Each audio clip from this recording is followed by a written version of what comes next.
আজকের এই ভিডিওটিতে আমরা কোয়ান্টিটেটিভ ডিটারমিনার্স দেখতে যাচ্ছি। তো কোয়ান্টিটেটিভ ডিটারমিনার্সে কী ডিটারমিনার্সগুলো পড়ে, যেমন এখানে আছে লিটিল, ফিউ, সাম, মাচ, মেনি, এনি, এগুলো হলো কোয়ান্টিটেটিভ ডিটারমিনার্স। কিন্তু এই ডিটারমিনার্সগুলো তো আমরা দুই ভাগে ভাগ করে নিই। যেমন এখানে আছে কি লিটিল, সাম এবং মাচ। এই কোয়ান্টিটির এই ডিটারমিনার্সগুলো সবসময় আমরা আনকাউন্টেবল নাউনের আগে বসাই। এখন আনকাউন্টেবল নাউন মানে কি? আনকাউন্টেবল মানে হলো যে নাউনগুলোকে আমরা গণনা করতে পারি না, মানে এইগুলোকে আমরা গণতে পারি না। তো যেগুলোকে আমরা গণতে পারি না এগুলোকে আমরা আনকাউন্টেবল নাউন বলি। যেমন আমি বলতে পারি সুগার, তারপর বলতে পারি ওয়াটার, অয়েল, এগুলো হলো লিকুইড। তো এগুলাকে আমি গণতে পারি না। তারপর আমি মানিও বলতে পারি, কারণ মানে আমি যদি বলি আমার কাছে অতগুলা না মানে টাকা আছে, যেমন আমি বলতে পারি আমার কাছে 1 টাকা আছে, 2 টাকা আছে, 1000 টাকা আছে, তাহলে তো আমি গণতে পারবো। কিন্তু আমি পুরো কান্ট্রিতে যদি দেখতে যাই অথবা পুরো ওয়ার্ল্ডে দেখতে যাই তাহলে কিন্তু আমি মানি কত আছে আমি গণতে পারবো না। তো এগুলো হয়ে যাবে আনকাউন্টেবল। এখানে এক্সাম্পল হলো গিভ মি সাম ওয়াটার, আমাকে কিছু জল দাও। তারপর হলো দেয়ার ইজ লিটিল ওয়াটার, তারপর I have so much money. এখন আমরা নেক্সট দেখতে যাব।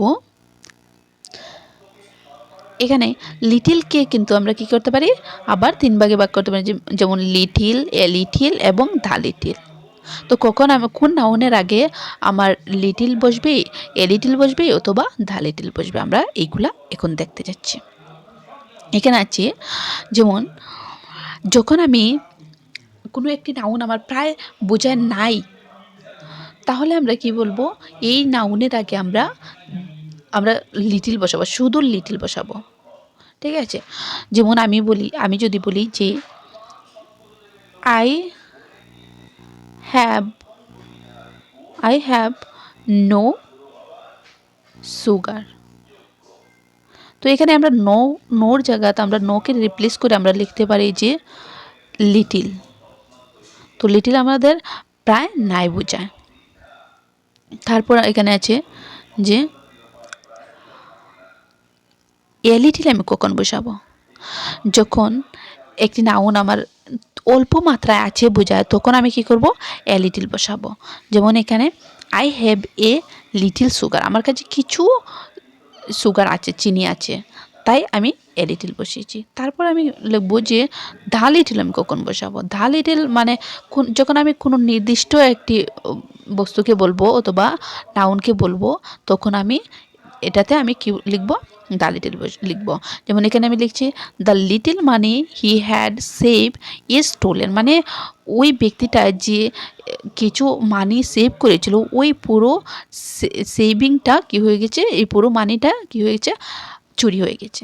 তো আমি এটা নির্দিষ্ট করে বলছি যে যে মানিটা একজন মানুষ কি করেছিল, সেভ করেছিল, ওই পুরো মানিটাই চুরি হয়ে গেছে, তাই এটা কি হয়ে যাবে, দা লিটিল হয়ে যাবে। তারপর আমরা দেখতে যাচ্ছি ফিউ,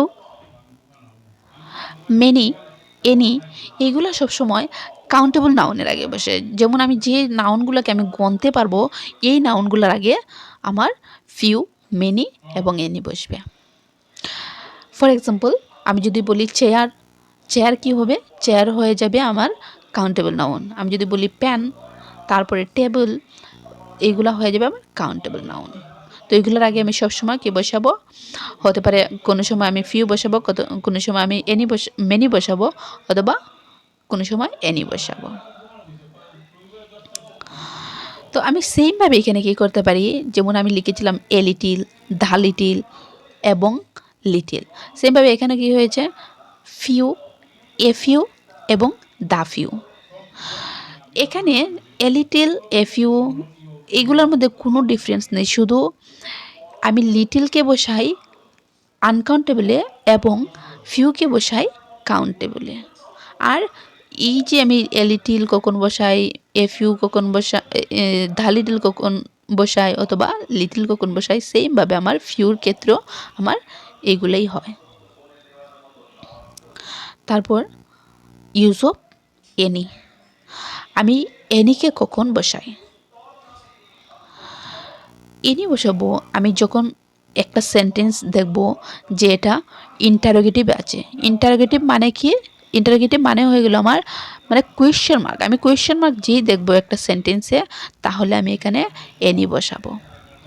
অথবা আমার কি হবে, নেগেটিভ মানে কোনো সেন্টেন্সে যদি আমি নো লেখা দেখি অথবা নট লেখা দেখি, তাহলে আমি এই সেন্টেন্সে সবসময় এনি ব্যবহার করব।